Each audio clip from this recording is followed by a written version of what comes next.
Silent hero वो है जिन्होंने एक तो अपना पूरा जीवन और सारा पैसा प्रॉपर्टी लोगों की मदद में लगाने का फैसला किया है, ना कि जीवन के कुछ साल या कमाई का कुछ हिस्सा। दूसरा, आप ये लोगों की मदद या सेवा किसी लालच या फायदे में नहीं, बल्कि इसलिए करते हो क्योंकि आपको दूसरों की मदद करने में ही खुशी मिलती है। बिल्कुल मानवतावादी लोगों की तरह, जो दूसरों की मदद करते करते अपने आप को भी बर्बाद कर लेते हैं। और तीसरा और आखिरी गुण, आप अपने द्वारा की हुई मदद का गुणगान नहीं करते, बल्कि करके भूल जाते हो। बिल्कुल नेकी कर दरिया में डाल वाला सीन।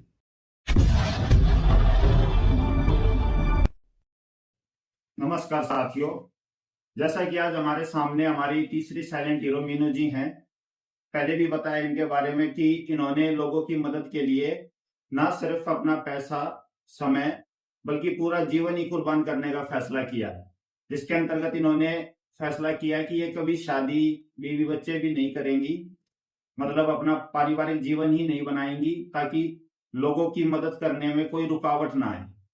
तो आज हमने ये इंटरव्यू इनके बारे में जानने के लिए लिया है, ताकि इनके जीवन से प्रेरित होकर दूसरे भी इनकी तरह मानव सेवा के लिए प्रेरणा ले। तो मैम, पहले तो मेरा सवाल यही है आपसे कि जैसे आपने ये फैसला क्यों लिया कि आप शादी ही नहीं करेंगी, आप शादी करने के साथ साथ भी मानव सेवा कर सकती थी। ज़्यादा कुछ भी कर सकते हैं, लेकिन क्या है, मैंने आपको बताया था पहले भी कि मेरा इस एनजीओ के साथ-साथ में साइड बाय साइड एनजीओ भी है, जिसमें हम लीगल कंसल्टेंसी का काम करते हैं। इस लीगल कंसल्टेंसी के चलते ना मैंने खुद पर्सनली 10 से 12 केसेस हैंडल किए हैं, जो कि हरासमेंट के हो गए, डोमेस्टिक वायलेंस के हो गए। ये सब चीज़ें देख के ना फिर ऐसे लगता है कि ठीक है, अभी तो सेवा चल रही चलने दे। मेरे अंडर जितनी भी लड़कियाँ हैं, चाहे मेरे स्टाफ में या 12 लड़कियों का स्टाफ है, या आगे बढ़ने वाला स्टाफ है, या जो जॉइन हो रहे हैं वो स्टाफ है, वो सब भी इन सब चीज़ों से संघर्ष करके निकले हुए हैं। तो जब हम सबका इतना साथ दे रहे हैं, इन सब चीज़ें देख रहे हैं, जब हमें पता है ये सब चीज़ें आजकल आज की जनरेशन में तो हो ही रही है। तो फिर ये चीज़ें करने की इससे अच्छा जो सेवा चल रही है, इन्हीं सेवा भाव को आगे बढ़ाएँ। ये अच्छा मैम, अगला सवाल ये है, जैसे क्या बचपन से ही आपका ये सपना था, या कोई घटना हुई थी जिससे आप प्रेरित होकर आपने ये रास्ता चुना? एक घटना तो नहीं कह सकते, बट हाँ, ये है कि सर बचपन से नहीं, देखा जाए तो जैसे कि मेरे फादर हैं, जब से हम दुनिया में आए हैं, बच्चे हैं, देख रहे हैं कि वो शुरू से ही सेवाओं में लगे रहे हैं। शुरू से ही अभी ब्रह्मा कुमारी आश्रम वगैरह में जो सेवाएं चलती है पिताजी की, ब्रह्मा कुमारी आश्रम में जो सेवाएं चलती हैं, तो पिताजी को शुरू से इसी में अपनी सारी सेवाएं दी। 2018 में जब एक्सपायर हुए, तो उसके बाद फिर मैंने ये सेवाएं चलाई। अच्छा, अब तक आप कौन कौन से काम कर चुके हैं? वैसे तो आप दवाइयाँ बांटती ही हैं, मतलब दवाइयों के केस में भी कोई ऐसा विशेष केस आया हो आपके सामने जो यादगार रहा हो, या आपके जीवन के दवाइयों के अलावा कुछ दूसरे पहलू जिनमें आपने लोगों की मदद की हो, थोड़ा उनके बारे में बताएं। मेरा मानना ये है कि दवाइयाँ ठीक है, ये तो एक जो सेवा भगवान ने शुरू करा दी। मेरा मानना ये है कि जो आता है ना आपको, जो जिस चीज़ की भी नॉलेज है, आप उसको भी सेवा में लगाओ। बेसिकली मुझे जैसे Aadhaar card, PAN card, voter ID card, ये एक बेसिक चीज़ है जो गरीब आदमी को नहीं आती। वो जाएगा सीएससी सेंटर जाएगा, वहाँ 200 रुपए 300 रुपए देगा, वो काम करेगा। तो ये छोटी-छोटी चीज़ें हम कर देते हैं। अब आती है बात दवाइयों का, कुछ ऐसे इंसिडेंट्स की, कुछ नहीं देते, बहुत इंसिडेंट्स हैं, बहुत। उसमें एक मैं आपको बताऊँ, अभी मेरे पास है जिसके जो बच्चा है, आई थिंक 20-21 साल का बच्चा है, ये कंपनी में काम करता था, अभी नया आया फरीदाबाद में, तो कंपनी में किसी में काम कर रहा था। तो क्या था, उसकी कंपनी में काम करते रहते थे, उसके फैमिली कोई केमिकल गिरी और उसने वो नजरअंदाज किया कि चलो क्योंकि थोड़ा गिरा है, तो उसने उसमें जो भी उसके बाइक में पत्ते लगा दी, या फिर जो भी जनरेटर ट्यूब वगैरह लगा के वो लगा दी। 3 दिन बाद उससे उसका खुद का पैर देखा नहीं गया। न्यूली ज्वाइन था फरीदाबाद में, आईएमटी में जॉब कर रहा था, किसी कंपनी में हेल्पर की जॉब था। तो पैर उसकी कंडीशन ऐसी हो गई थी कि हम जब इसको पास के अपोलो में लेके गए, 35 में अपोलो सेंटर खुला हुआ, उसमें लेके गए, तो डायरेक्ट डॉक्टर ने उसको ऑपरेशन के लिए ऑपरेट कर दिया। भैया उसका ऑपरेशन होगा पैर का, अदरवाइज कुछ नहीं हो सकता। हमने सबने अपने पूरे स्टाफ को इकट्ठा किया, उस बच्चे से मिले, तो हमारे पास कॉल आई कि भाई ऐसे-ऐसे अगर आप उसको मदद कर सकते हो तो। थोड़ा सा इकट्ठा हुआ, जो जिस एरिया का स्टाफ था मेरा, कोई जवाहर कॉलोनी से, कोई एनआईटी से, कोई 70 गोची से है, कोई आपका हरकेश नगर से है, ठीक है, कोई पल्ला से, कोई शेखपुर से, जो जिस एरिया में था ना, जिस एरिया में जिस डॉक्टर से जिसकी जानकारी है ना, वो इकट्ठी हम लोगों ने की। हम लोगों ने इकट्ठी करने के बाद उसको जगह जगह लेके गए। आज वही बच्चा है जो हमारे एनजीओ में हमारे साथ मिलकर सेवा कर रहा है अपनी जॉब में। क्या जिसकी, हाँ, पैर पे अभी पट्टी है, लेकिन आज उसका पैर ऐसा है कि आप उसे दौड़ाओगे ना तो वो दौड़ भी जाएगी। हाँ, मैं यही, इसीलिए हमने ये अभियान शुरू किया था, ताकि एक के काम को देखकर दूसरे भी सेवा करने के लिए प्रेरित हो। और आपने बिल्कुल अच्छे एग्जाम्पल द्वारा ये बताया। अच्छा, एक सवाल ये भी था कि जैसे आपने ये मेडिकल वाली लाइन ही क्यों चुनी? इसके अलावा और भी तरीके होते हैं जिनसे लोग सेवा करते हैं, जैसे पेड़ लगाते हैं, पशुओं को खाना खिलाते हैं, या बुजुर्गों की सेवा, अनाथ आश्रम। लेकिन कोई स्पेशल रीजन था सिर्फ मेडिकल की लाइन के पीछे? मेडिकल की लाइन के पीछे सर स्पेशल रीजन कुछ ऐसा नहीं था। बस ये था कि जैसे कि मेरे पास मेरे खुद के, जैसे कि स्लम एरियाज, मेरे जो मेरा एनजीओ है ना, यहाँ का सारा स्लम एरिया कवर करता है, ठीक है। और हमने काफी बार देखा भी, मेरे खुद के भी किराएदार है, जैसे कि कोई परेशान है, दीदी, जिस समय मेरा मेडिसिन की सेवाएं नहीं थी, हम उस समय की आपको बात बता रहे कि उस समय ये था कि दीदी आपकी कोई बीके में जानकारी है, मैंने खुद ने स्ट्रगल किया है बीके जैसे अस्पताल में, अपने किराएदारों को लेके, या मुझे पर्सनली चल कोई बात नहीं भाई, चलते चलो दिखा दिया। सुबह लाइन में लगने के बाद भी हमें अंदाजा नहीं होता कि शाम तक आपका नंबर आएगा नहीं आएगा, और अगर आ भी गया तो फिर डॉक्टर को मिल जाएगा, ठीक है। उस चीज को देखते हुए ना फिर एक छोटा सा मुझे लगा कि यार ठीक है सर, ये बात भी सही है, पेड़ की भी एक सेवा है, और देखो हर चीज की सेवा है। आपका एक सोच है ना, अगर आपकी सोच में भी अच्छा है ना, वो भी एक सेवा ही है, मेरा मानना ये भी एक सेवा ही है। मतलब ये है कि एक मेडिसिन जिसमें ना हमें आपसे कुछ लेना, ना आपको हमें कुछ लेना, आपके पास पड़ी है, ठीक है, आपके किसी काम की नहीं है, आप उसे डस्टबिन में फेंकोगे, डस्टबिन वाला कूड़े वाला लेके जाएगा, कूड़े में फेंकेगा, इससे भी नुकसान नहीं है सर, कोई जानवर खाएगा तो मरेगा, ठीक है। तो बेटर है उसको एक बेकार चीज से लाके अपने सर पे पाप चढ़ाने से अच्छा आप उसको डोनेट करो, जिसको नीड होगी वो लेके जाएगा।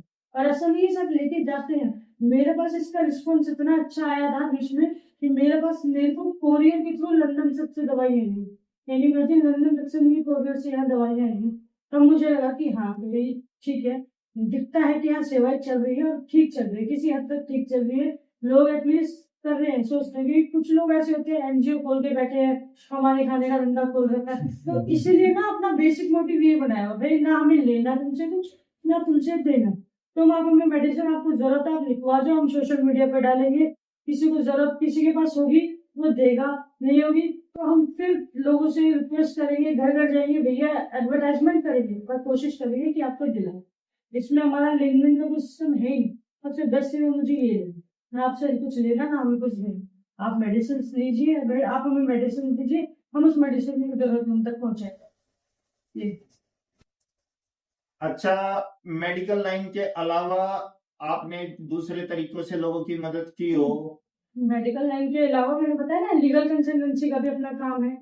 इससे पहले क्या था कि अपना एक पार्ट टाइम के लिए सीएससी लिया हुआ था मैंने, तो आधार कार्ड, पैन कार्ड, आपका ये जब कोरोना हो गया था तो इसमें लेबर कार्ड वगैरह बने थे, बहुत सी चीजें थी, तो ये सारी चीजें जनरल नॉलेज के तहत जब आती थी तो ये जो जरूरतमंद था उनके लिए मैं फ्री ऑफ कॉस्ट चार्ज की। जो अगर गवर्नमेंट फीस लग रही है 150 रुपए, तो वो बंदा 50 रुपए ही देगा जो गवर्नमेंट में खर्च रही है, अदरवाइज हम अपनी मेहनत को कुछ नहीं लेंगे कि अपना नहीं, जैसे कोई आपके पास आए मदद मांगने और वो मदद के बहाने आपके साथ फ्रॉड करके चला जाए, पैसे लेके भाग जाए, या बीमारी में इलाज के नाम पे आपसे पैसे ले ले 20,000 25,000, और पता चले वो इलाज कराने के बजाय नशे में या किसी भी दूसरे काम में पैसे लगाए। सर मैंने भी आपको बताया था, अपना काम है सिर्फ आप हमें दोगे और हम आगे देंगे। आपको डॉक्टर की नीड है, हमारी टच में जो डॉक्टर है वो हम कोशिश करेंगे उनसे बात करने की कि सर ऐसे ऐसे बात है या फलाना है। मतलब पैसों का लेन देन नहीं है आपके इस काम में?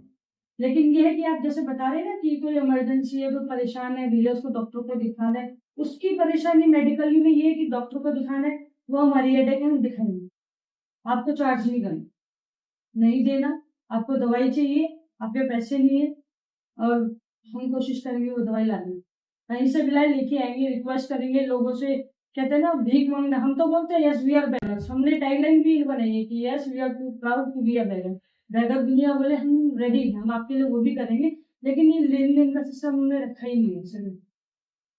तो ऐसे भी आदमी हैं जो आपकी मदद के बाद आप पर्टिकुलर आपके साथ जुड़े हों, या आप मेरे साथ सर मेरे परमानेंट पेशेंट्स हैं, परमानेंट। कि जैसे बेसिकली 15-15 दिन की हम दवाई देते हैं सर। 15 दिन की, 15 दिन से ज्यादा नहीं देते। कि कोशिश ये करते हैं कि आप 15 दिन, डॉक्टर ने आपको दवाई, 1 महीने की दवाई आप खा रहे हैं, आप 15 दिन की दवाइयाँ लेके जाइए, ठीक है। आपको लगता है कि हाँ ठीक है अभी आप सही हैं, एक बार फिर से डॉक्टर से कंसल्ट कीजिए। डॉक्टर वही दवाई दोबारा बोलते हैं, तो क्योंकि हम ज्यादा 1-1 महीने की नहीं मानते, क्योंकि मानने बीच में जो दवाई सब वो हो जाती है ना, चेंज हो जाती है, तो वो भी वेस्ट होगी। आप सोचोगे अब तो मैं ठीक हो गया, ये मैं खाई देता हूँ, उनके दिमाग में ये नहीं आता कि चलो भाई हमने तुम्हारी सेवा की है, अब हम किसी की करते हैं। तो हम कोशिश ये करते हैं 15 दिन की देते हैं, और उसके बाद जो भी जैसी भी चीजें रहती है इनको जिस तरीके का सपोर्ट चाहिए उस तरीके से पूरा करते कोई विशेष सपना हो आपका जो मोटिव आप हासिल करना हैं। चाहती हैं? कोशिश यही है बस कि सर ये जो हमने खोला है ना, इसको मल्टी बनाना चाहते हैं। मल्टी इन द सेंस कि जितने लोग जुड़े, जिस प्रोफेशन से जुड़े, जो भी चीज आपको आती है, जिस चीज की भी आता है, आप उस चीज का 1% सेवा में जरूर करो। मेरे आप ये देख रहे हैं चार्ट्स, है ना, इसमें जितनी भी लड़की, चाहे कोई पार्लर वाली हो, तो सर वो पार्लर में गरीब लड़कियों को ब्राइडल ट्रेनिंग होती है, ठीक है।